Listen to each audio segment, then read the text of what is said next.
State bar council candidate आप सबों से मतदान करने का अपील करता हूं। निवेदन है कि आप लोग प्रथम वरीयता का मत मुझे देकर बिहार स्टेट बार काउंसिल में विजयी बनाएं। मेरा सीरियल नंबर 49 है, 49 सीरियल पर मेरा नाम है।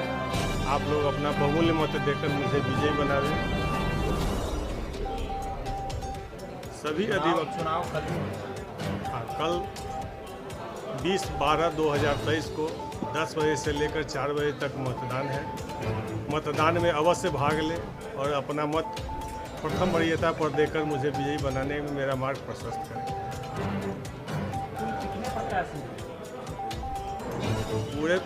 पूरे बिहार का चुनाव है। पूरे बिहार में 157 कैंडिडेट्स हैं और 157 में 25 कैंडिडेट्स का चुनाव होना है।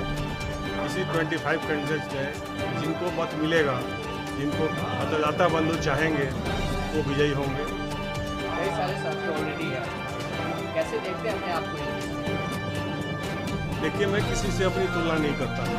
मैं तुलना अपनी स्वयं अपने आप से करता हूँ। मुझे पिछले लगभग 30-35 सालों का अनुभव रहा है बिहार मुजफ्फरपुर बार एसोसिएशन का। मेरे पिताजी यहाँ बहुत सालों तक महासचिव रहे हैं।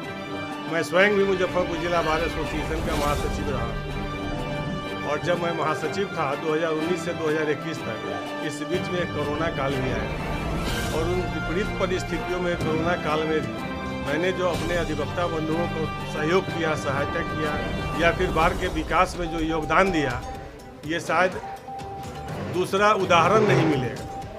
मेरे कार्यकाल में मुजफ्फरपुर बार लाइब्रेरी का निर्माण हुआ। बार लाइब्रेरी मैंने 25 लाख रुपए का किताब मंगवाया। उस लाइब्रेरी का उद्घाटन करने के लिए chief justice of Bihar along with 4 other जजेस वो लोग आए थे, जो कहीं बिहार में दूसरा उदाहरण इस बात का नहीं है।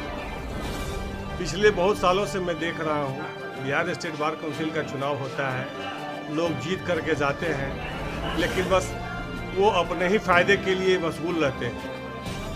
आम अधिवक्ताओं के लिए किसी ने कुछ किया ही नहीं है आज तक। इवन कि हम शुरुआत में देखते थे कोई अधिवक्ता मर जाते थे, उनका death claim within a month payment होता था, लेकिन पिछले 5 साल 7 साल 10 साल से देख रहा हूँ कि 2-2 साल 3-3 साल 4-4 साल तक डेथ क्लेम का पेंडिंग रहता है, मेडिक्लेम पेंडिंग रहता है, क्लियरेंस नहीं होता है।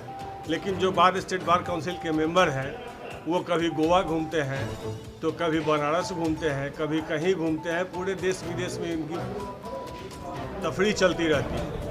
वो सिर्फ अपने लिए सोचते हैं, आम अधिवक्ताओं के लिए नहीं सोचते हैं। ये बहुत दुर्भाग्य की बात है। वो हमारे गवर्निंग बॉडी है, उनको पहले मेरे विषय में सोचना चाहिए। वो मेरे विषय में नहीं सोचते हैं, बार के विषय में नहीं सोचते हैं, अधिवक्ताओं के विषय में नहीं सोचते हैं, वो स्वयं के विषय में सोचते हैं। ये दुर्भाग्य की बात है। जीतने के बाद क्या करेंगे? जीतने के बाद मैंने जैसे बताया आपको कि डेथ क्लेम नहीं मिलता है। मैं चाहूँगा कि विदिन ए वीक उसका पेमेंट हो। मेडिक्लेम पेमेंट नहीं होता है, मैं चाहूँगा कि विदिन ए वीक उसका पेमेंट हो। आम अधिवक्ताओं के प्रोटेक्शन के लिए एडवोकेट्स एक्ट लाया जाए, उस पर प्रस्ताव दूंगा। एक बार भविष्य निधि की बात चली थी, अधिवक्ताओं को पेंशन दिया जाए, इसके लिए अधिवक्ताओं से कुछ रकम भी वसूल की, लेकिन वो रकम कहाँ गया, इसकी कोई था पता आज तक नहीं है। मैं चाहूँगा कि जो अधिवक्ता हैं, जो प्रैक्टिशनर हैं, उनको पेंशन की सुविधा प्राप्त हो, उनको क्लेम मेडिक्लेम की सुविधा प्राप्त हो, डेथ क्लेम की सुविधा प्राप्त हो, उनके बैठने की व्यवस्था हो, उनके पढ़ने के लिए पुस्तक की व्यवस्था हो, पीने के लिए स्वच्छ जल की व्यवस्था हो, पुस्तकालय की व्यवस्था हो और उनके बैठने की स्वच्छ व्यवस्था हो। चुनाव में अहम बातें किन पे फोकस किया जाएगा? क्या अहम होने वाला आपको क्या लगता है, कौन सी मुद्दा है? इस चुनाव में अहम मुद्दा होगा जो बार काउंसिल के वर्तमान सदस्य लोग हैं, इनकी निष्क्रियता पर जो पूरे बिहार में विक्षोभ है, ये बहुत बड़ी मुद्दा है। और इसी मुद्दे पर आप आगे लेकर और इसी मुद्दे पर मैं आगे चल रहा हूँ और मैं विश्वास दिलाता हूँ अपने मतदाता बंधुओं को, अधिवक्ता बंधुओं को,